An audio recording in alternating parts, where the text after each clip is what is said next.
So in this video, we are going to see a very common problem when we try to add either a WebDinpro application or a normal report application onto Fiori Launchpad.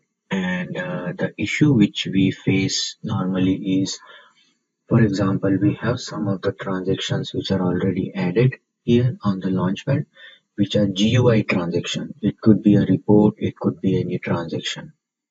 So when you click on that tile, you see this 403 forbidden error. So how to resolve this error is very simple. To resolve this, let's go to our SAP system and open the transaction SICF,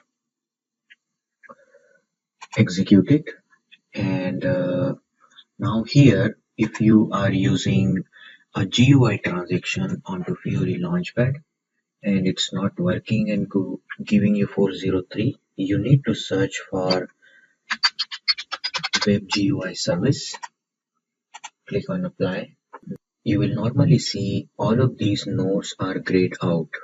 So in my case, these three are active, but only the web GUI node is grayed out, which is inactive. So we just need to right click it and activate the service.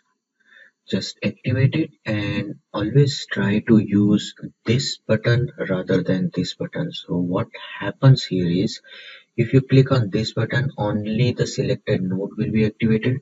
But if you select this button, it will also activate all of the child nodes if it has any. So I will click on this yes, and now my service is active. Let's refresh it and go to home page and again try to open, and here you go. Your GUI transaction is now running onto the Fiori Launchpad.